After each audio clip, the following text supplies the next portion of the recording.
We're really ready now. Welcome, everyone. Let's get into the slide deck here.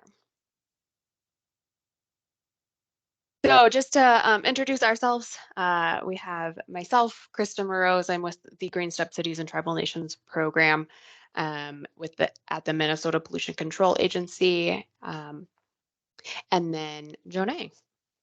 Yeah, and I'm Jonay Kallman Brigham. I'm the Green Step Schools program leader. I'm at the Minnesota Design Center at the University of Minnesota. And yeah, we both welcome your questions at any time. We're your first line of program contact. Yeah, absolutely. And that's a good reminder for today. Feel free to use the chat or the raise hand feature if you have questions as we go through today's information, but also feel free to reach out after this meeting at any time.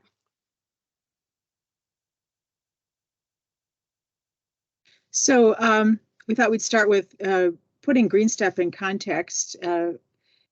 Whether you're familiar with the program or not, GreenStep is we consider it a sustainability program, referencing the traditional definition of sustainability as encompassing environmental concerns, economic concerns, and societal concerns. And so GreenStep promotes all of those. They're all integrated and interdependent. And so from health and air quality, things that affect quality of living and equity, but also community resilience and ultimately our children's future. So we have to start with what is GreenStep? What does it mean to be a GreenStep program and participant? So like I mentioned, we have 3 programs currently, cities, tribal nations, and schools that are all connected and share some similar values and program features. And so some of those similarities are that it is free for program participants to participate in any GreenStep programs. They are voluntary programs. These are all above and beyond programs for communities, schools to participate in. They are flexible. They are built mostly as menus and guidance tools to help you think about the different sustainability elements within your own operations and communities or education system. Our programs are statewide and they are Minnesota based. Minnesota's in the name, it's in the logo. These are made by and for Minnesota participants. They all support communities of practice in providing a peer-to-peer opportunity for sharing ideas, resources, expertise, challenges, really trying to build a sense of community with all of the work that you are doing around sustainability. We also include recognition as a piece of the programs. And so we really want to help highlight the successes that participants are making and recognize those efforts to help share those success stories with others and hopefully build some momentum and energy around wanting to further actions across other communities and participants.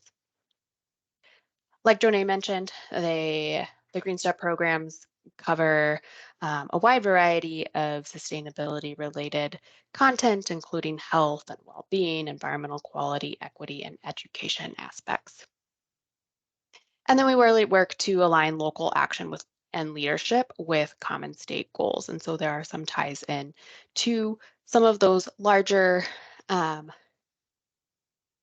goals and opportunities. So trying to kind of bridge that gap. Each of our programs share similar missions and visions. Our mission is to really encourage and support participants in their sustainability work and of course, recognize those achievements. Achievements come in the form of best practice action implementation and also metrics and outcomes. And our vision is really simple.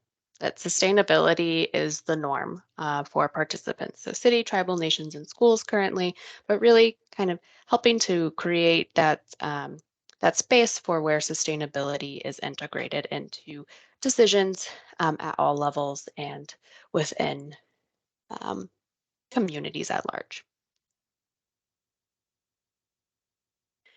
Program participants report a number of benefits in participating with the program. Um, and so, I think overall it's a continuous improvement framework that helps provide the ideas and challenges participants to think about, always looking towards the future. What are those next opportunities to really engage with around sustainability?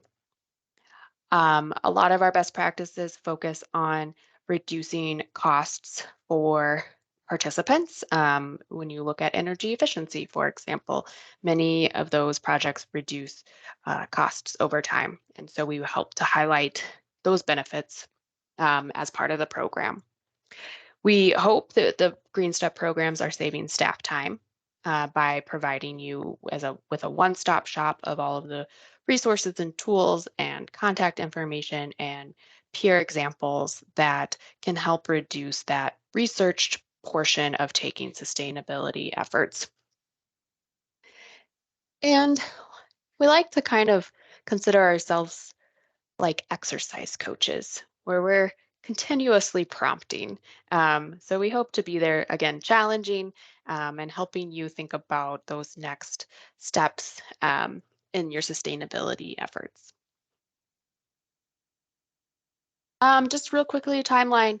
Uh, the GreenStep Cities program launched in 2010 following the 2007 Next Generation Energy Act in Minnesota that set some greenhouse gas emission reduction goals, with realization that a lot of those actions happen at the local level. And so we wanted to develop something that would help support communities working on um, climate, but also broader sustainability efforts. And so providing, again, those best practices and resources.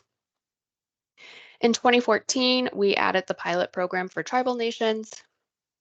And in 2020, I'll let Jonay. Yeah, so it had been planned for many, many years, but finally in 2020, we decided to launch the pilot.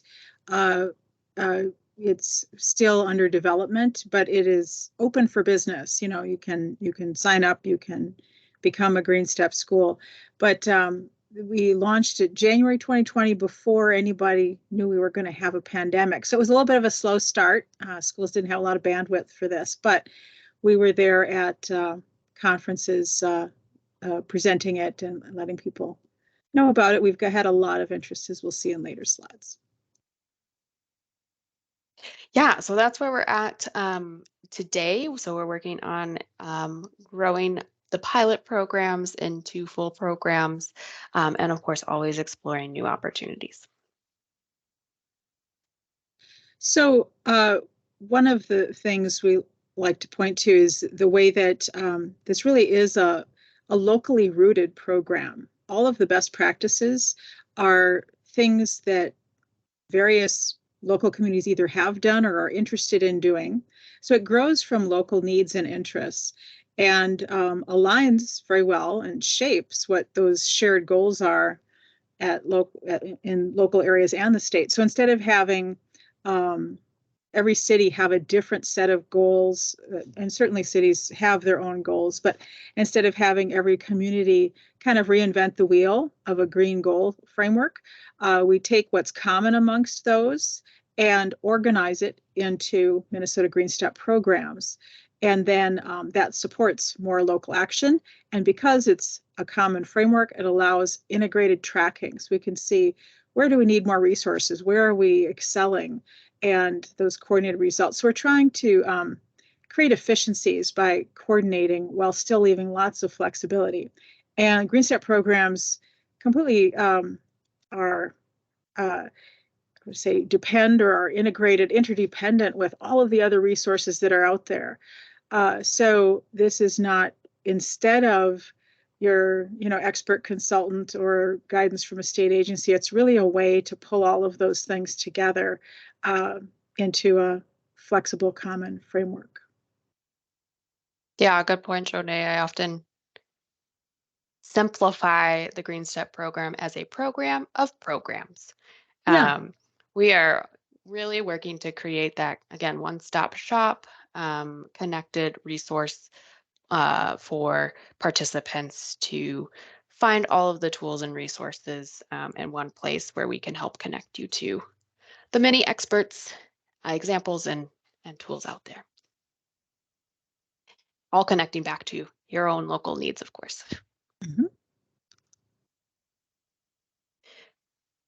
So we've talked a little bit about what is sustainability. Um, we often find that the communities, the schools, the tribal nations, cities that we are chatting with are doing sustainability actions all the time. They're taking place regularly without the Green Step program, of course. And so Green Step provides an added benefit of recognizing all of those efforts. But maybe just think about in your own community, school, workplace, home. Do you have an example of something that you've been really proud about taking a sustainable action on? And I invite you to use the chat on today's meeting to just share an example, something that you're proud of um, that you have done sustainably. And maybe I'll pick on Jonay to share something. I didn't warn her about this. You share something and then I'll share something. From my own community. Your own community, any place. Yeah, any sustainability effort. Um, well, I was going to speak to it later, but my favorite story of recent story from GreenStep Schools, which happened in my own community, is a youth leadership initiative that helped integrate a city GreenStep leader and promote GreenStep in the school system, all led by youth, and that really did a lot of leadership and I want to say coordinated with other leaders to work towards systemic change. So I'm my favorite example is youth leadership and city school coordination from my own community. Thanks, Jonay. I am thinking about just this last weekend. Our community is working on a climate plan and put together an expo with some community leaders to help share some of the initial results of a survey that took place with the community residents to help identify some priorities for that plan. Um, and I got to go and host a table about the Inflation Reduction Act because there are so many dollars coming for individuals, businesses, communities, etc., to work on sustainability, energy efficiency, renewable energy projects. And so my goal was to help share some of those resources and opportunities with the folks who were stopping by the expo. So yeah, I think that's a recent example. Great examples, energy action planning, buying secondhand, composting at home. Ooh, adopt a drain. I love adopt a drain. Sharing information on websites. Yeah, this is great. Recycling days. All great examples. So when you really stop to think about it, sustainability is happening all around us. And so Green Step is hopefully a helpful resource to help document those efforts that are taking place. And then, of course, recognizing all of those successes.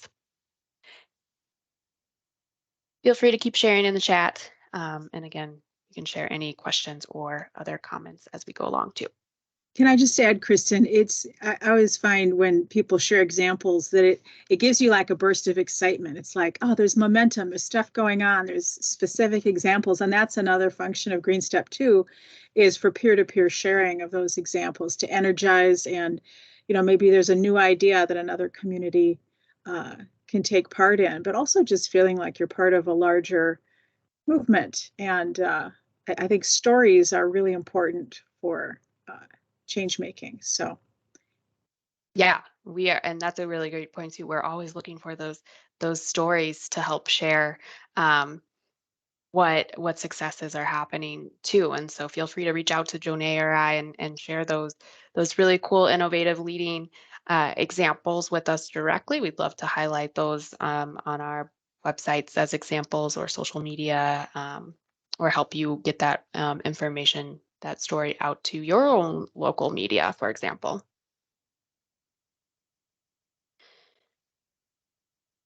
Who is GreenStep? Yes, there are people behind the program. So we call ourselves a public-private partnership. That means we're a mix of both public agency, state agency entities, and the University of Minnesota, as well as many nonprofit partners across the state that work in various areas of sustainability. Um, Together, we make up steering committees. So we have one for the GreenStep Cities and Tribal Nations program, and we have a separate steering committee for the GreenStep Schools program. And those steering committees help provide overall program direction and help us with those long-term strategic planning efforts that every good organization should have. But of course, we are also you, the communities, the schools, the individuals, the leaders that are working on sustainability efforts. And so we are here for you. We wouldn't be here without you. Um, and so certainly all together. We always got to share some numbers with you all. So first, cities, we have 143 cities that are participating in the GreenStep Cities program, as well as 4 tribal nations in the GreenStep Tribal Nations program.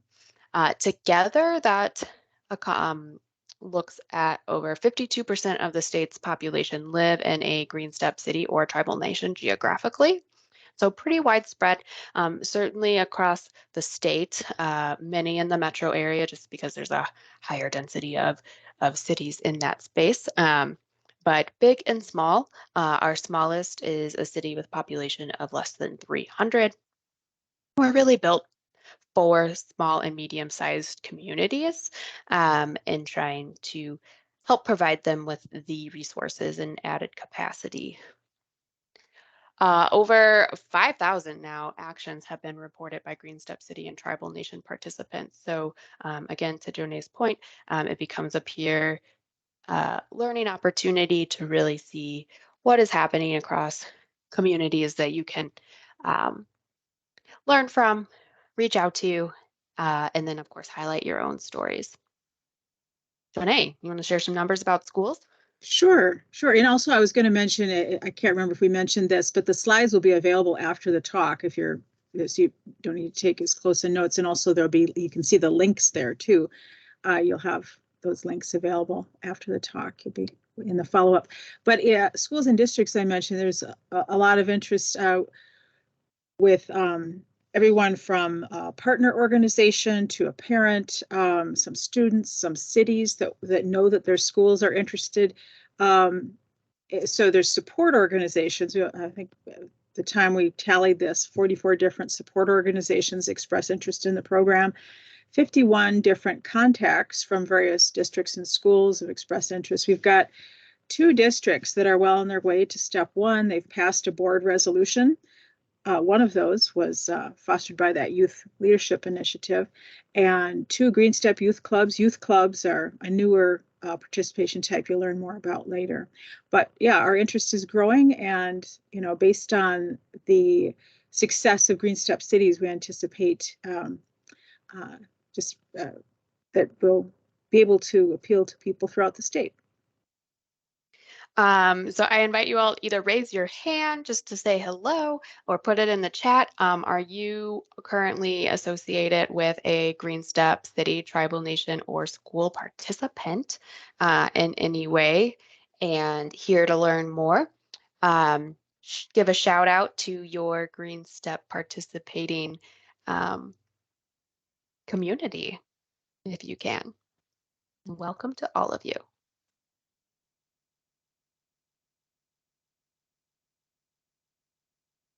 All right, we're going to jump in to a little bit more specifics about the individual programs. So we'll start with cities in chronological order of becoming a program. STEPS is in the name, so we're a STEP program. The GreenStep Cities and Tribal Nations programs both have 5 steps. In summary, the first step is to sign a council resolution committing to sustainability that also identifies a sustainability GreenStep liaison or coordinator for the participant. Steps 2 and 3 focus on implementing and reporting best practice actions. That's kind of the bread and butter of the GreenStep program, are all the many best practice actions to take. And then steps 4 and 5 shift into looking at metrics and outcomes. What are all of the outcomes and results of taking those actions over time? What are the trends? Where are the improvements happening? And also maybe where are improvements not happening that can then help prioritize the actions to return to and prioritize in terms of implementation. So it's a ladder up, but it's also kind of a circle. Somehow I will figure out how to visualize that. Um, Best practices, like I said, bread and butter of the program. We have 29 best practices in the GreenStep Cities program under 5 categories of buildings and lighting, land use, transportation, environmental management, and resilient economic and community development. Um, All together, underneath these 29 best practices, there's 181 different actions. So each best practice has anywhere from 3 to 8 different actions on what are the things that you can do to really accomplish this best practice area. We use this like a menu. It is not intended to be a checklist. We don't expect any participants to take 181 actions. It is more of a menu of ideas and resources and guidance to help you think about the things that you could be doing. Or in many cases, because sustainability is often already happening, it becomes a menu of a place to document what has already taken place. Diving in to the website here, I definitely encourage you to open up the GreenStep Cities website and follow along. I think Eliza shared that link in the chat, and we'll also share links afterwards. So I'm zooming in on one of those best practice actions. So this is action 22.1 from best practice 22, sustainable consumption and waste. And just to provide you with an example, we provide some information on what that action is, and then you'll see star level examples. So in the GreenStep Cities program, you'll see 1, 2, and 3 star levels. And these are kind of the level of effort or challenge that is associated with those particular actions. Again, this is guidance, it's ideas to consider. And so we try to provide you with some different leading, voluntary, above and beyond opportunities to consider. You'll also find a GreenStep advisor for each of our best practices. And so these are technical experts, people who work in the field who often can help provide you with answers to common questions or connect you to additional contacts who can help you find funding sources, for example, or connect to other examples that have occurred within Minnesota or maybe even beyond.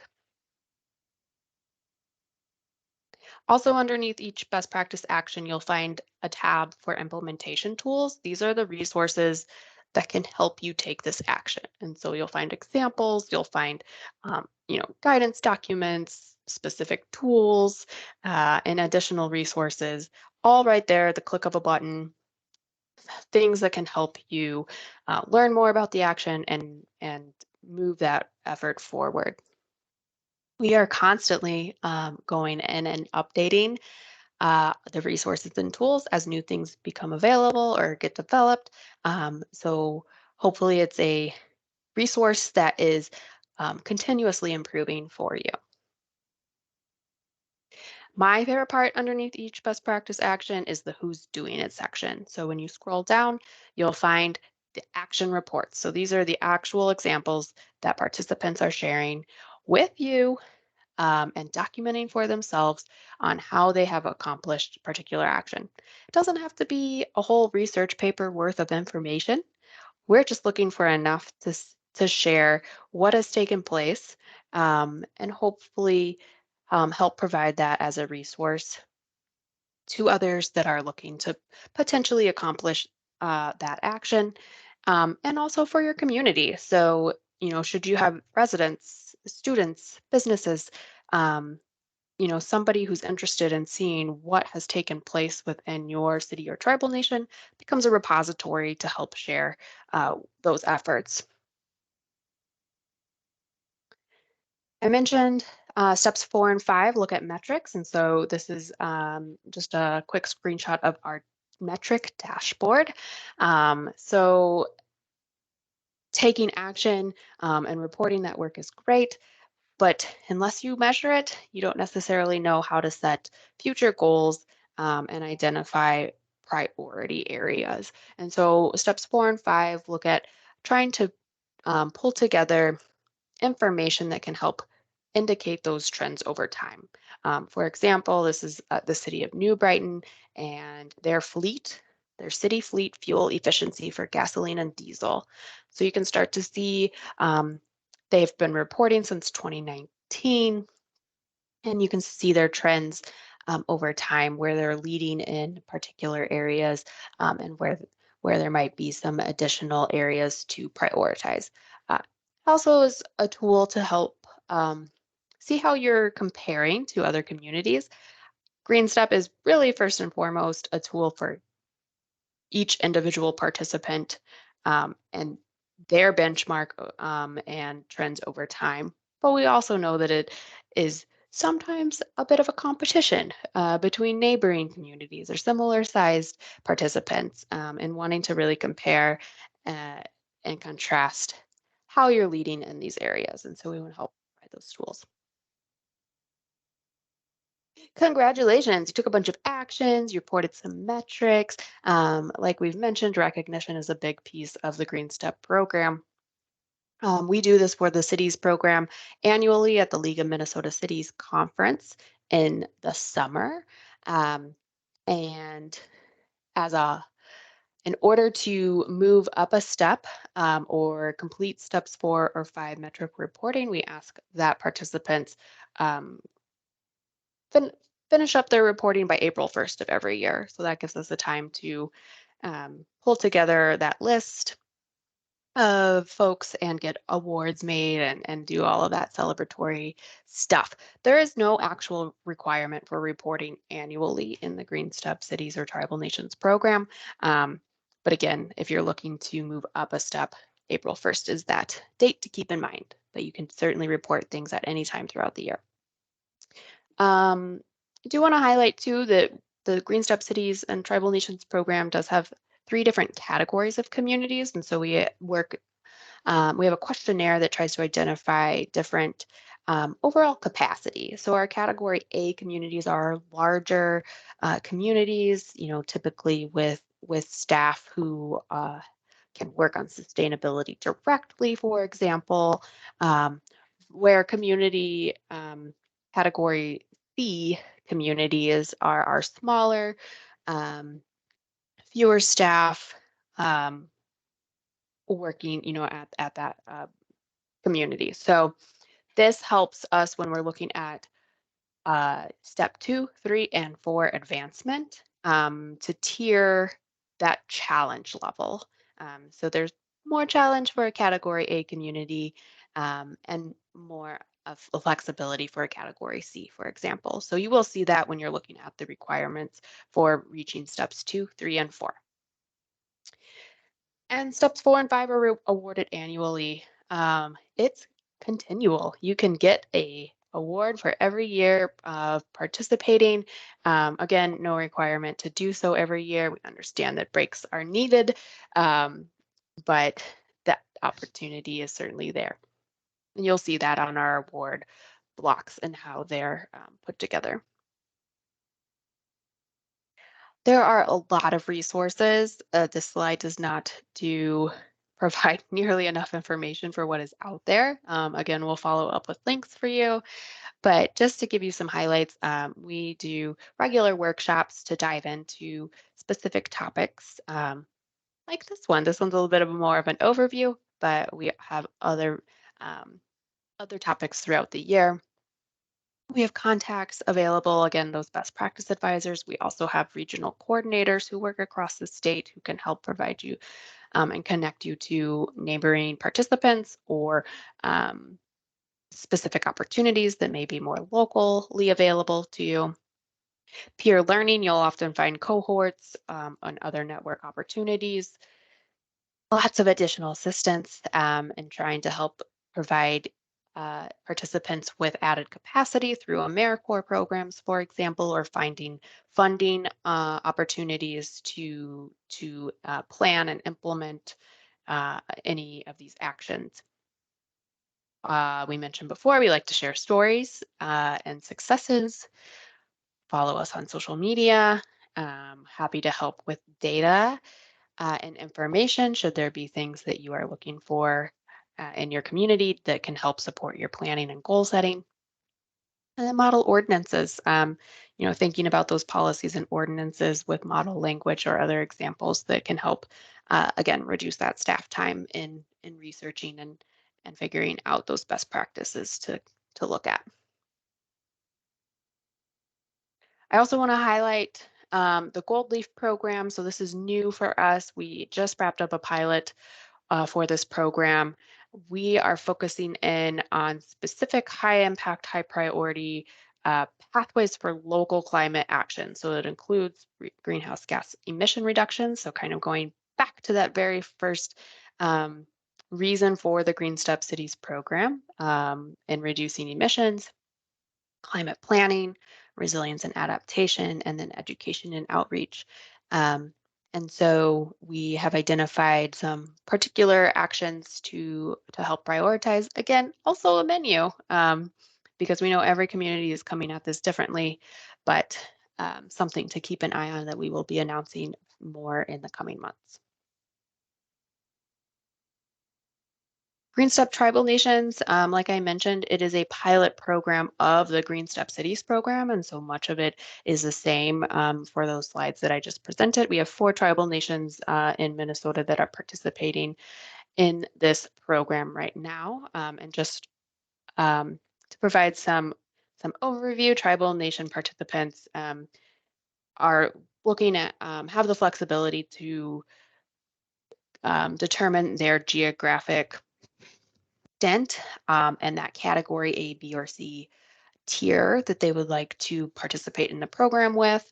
Um, they utilize the GreenStep Cities best practice actions, but at their discretion. Tribal nations are not cities. There are many actions that just don't quite relate or are exchangeable for tribal best practices. And so um, discretion built in, flexibility built in. Um, and then also utilize the GreenStep Cities information resources and website and recognition opportunities. And so that is a little bit about the Tribal Nations program, and we continue to work on how that expands beyond a pilot program and into something that more fully supports the needs and the work of our tribal communities. GreenStep Schools. Hand it over to you, Jonee. All right. Next slide, please. So we like to start when we introduce GreenStep schools, first defining what a green school is. We talked about the different areas of sustainability, but one that, and of course, environmental impact, and there's cost savings that go with reducing energy use or water use, for example, protecting and improving health. But schools also have a unique opportunity to make sustainable change through providing high quality environmental education. And so that's also included in the definition of a green school. Next slide, please. So GreenStep Schools, being a GreenStep program, has the same flexible voluntary structure. That's part of what makes it a GreenStep program. But of course, schools have different opportunities and needs than cities. We don't, do traffic lights, for example, in schools. So we need a different kind of framework for schools. And we used the Green Ribbon Schools framework, which is a national and state recognition program that looks, actually, it's structured by those three areas I just mentioned. It's a one-time award, and it's for the cream of the crop, really. It's for people that are quite advanced in their work in greening their school. And it serves a great purpose as shining examples of green practice.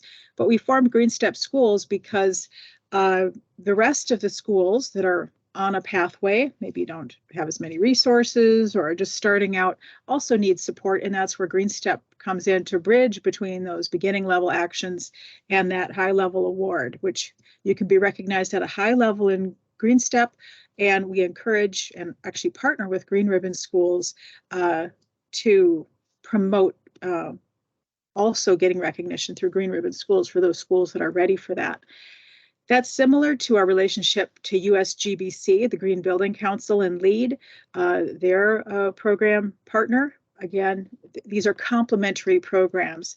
So schools don't need to feel like, oh, I need to decide which path I'm going to go down. You can, start with Green Ribbon and use that as a base if you also want these other forms of recognition. Next slide, please. So there's, in schools, unlike cities, we've got kind of a dual structure, at least for public schools. And I should point out that GreenStep Schools is for public, private, and charter, which is also public schools. But recognizing that the bulk of our participants are going to be in public schools, we've got the district structure and the school structure, and it's important that those be integrated. And so our recognition program and step levels apply to both districts and schools. We also recognize in schools that a lot of the work that happens in schools happens through volunteer clubs and individuals and resource organizations, donations, and like a watershed education partner. And so we've decided to formally recognize that partnership in the program, and resource organizations can be a member also. I'll say more about that later. And green clubs were formed in 2022, recognizing the important role that youth play and that they can really participate in GreenStep and promote activities, and that there's some advantage to giving them their own structure. Team members are recognized within documentation of projects. In the future, we anticipate having individual membership in GreenStep Schools available.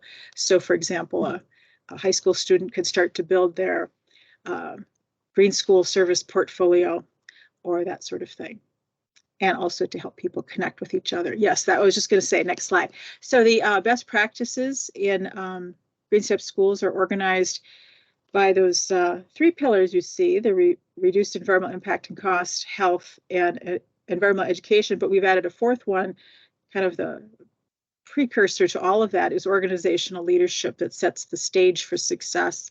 It's the capacity building through formation of a green team, passing of a green schools resolution, communication practices, all the kind of human capacity that makes the other best practices possible and more powerful as people share their stories in a wider context. Next, please. So one example of a best practice is BP 1.2, clean energy. And all of the best practices are organized in that left bulleted list. There's some background just about what we mean by clean energy, what's the vision and benefits, who's doing it, like with GreenStep Cities. And then take action is where those best practice actions really happen. That's the little blow up box there, showing some of the types of actions that a school could take. And then instructions on how to document this in a project story as part of getting step level credit. There is an annual review in GreenStep schools. It's not terribly involved. It's just making sure that that we check in, see how things are working, and that the best practice is current. And of course, resources are important for any best practice. And then likewise, similar to cities, we have a GreenStep advisor, often sourced from our partners, like in this case, CERT's Peter Lindstrom, supporting schools and understanding their opportunities in clean energy. Next slide, please. So this is an example of some of the content that goes into a project story. One thing we decided to do with the documentation in schools is allow project stories as the form of documentation that can have more than one best practice action.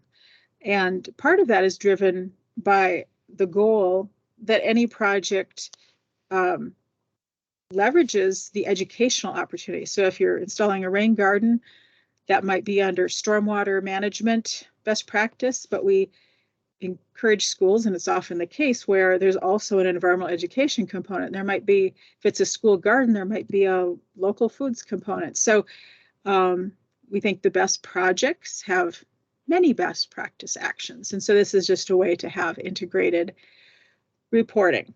So the project stories are not just to prove achievement of a best practice action or a set of actions, but they're really formatted to function as a case study to inform and connect with peers. So we ask for narratives about the project, team, partners, lessons learned. So it's not just what did you do, but what did you learn from it? How did you do it? So that we can garner the most benefit and leverage success stories into resources really for other schools. Next slide, please. So to get started in GreenStep schools, I should say actually schools that aren't in the program yet are welcome to share project stories. They may have to go back and fill in a little bit later, but we welcome project stories from anywhere, really, because that's part of the body of experience. But to be officially part of the program, a school district or school would form a green team, and they would get a GreenStep Schools resolution from the district with at least one of the district schools signing on. For private schools, it would be the equivalent managing group, steering committee, board, or what have you, or charter schools. But so we want support from the top and a team ready and organized to plan out the GreenStep progress. And then the step one form is a project story. How did you form that team and pass the resolution? Who helped? For example, in Shakopee, the city was a real champion in connecting with the school. So that's an interesting story about how cities can lead in helping schools get into GreenStep. And then the step one levels achieved. Next slide, please. And at that point, you would get an award block. To advance in the program, similar to cities, you collect best practice actions in multiple outcome areas. So not just all in one, but there's some in health, some in environment, some in education.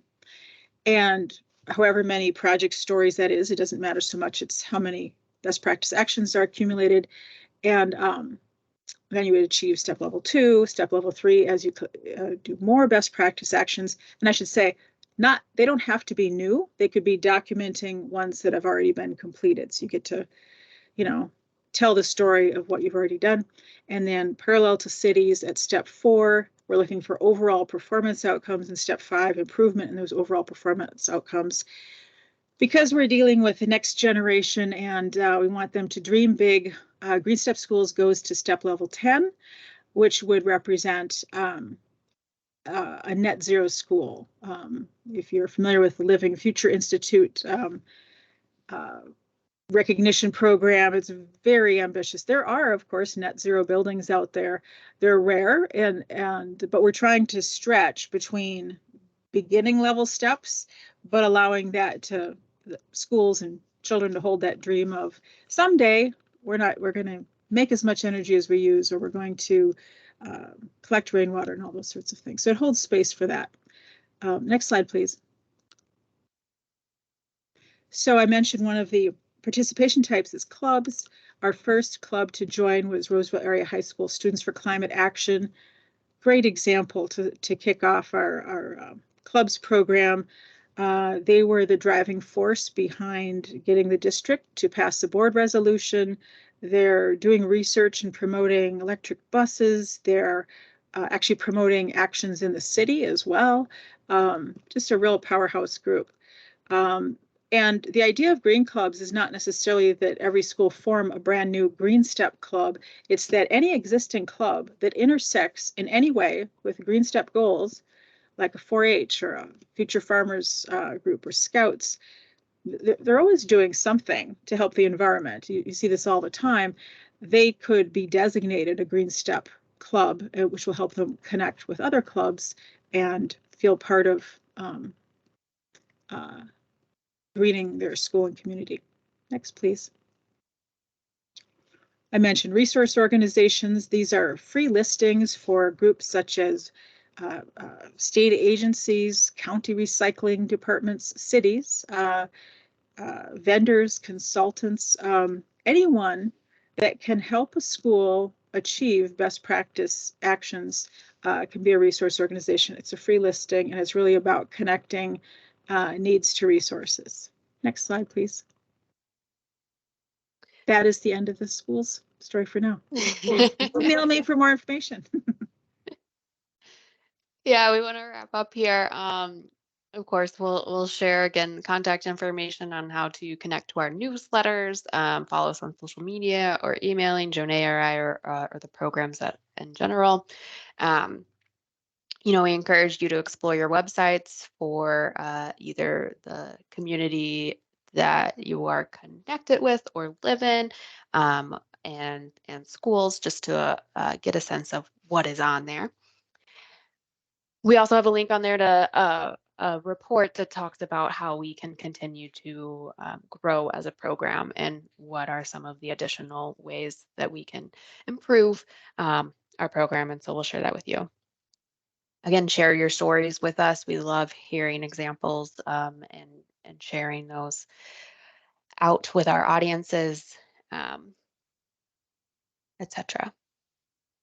And we're also really excited about all of the additional state and federal dollars and resources that are focusing in on climate, the environment, sustainability, and local action. And so we're really excited to help you connect to those resources and optimize those opportunities.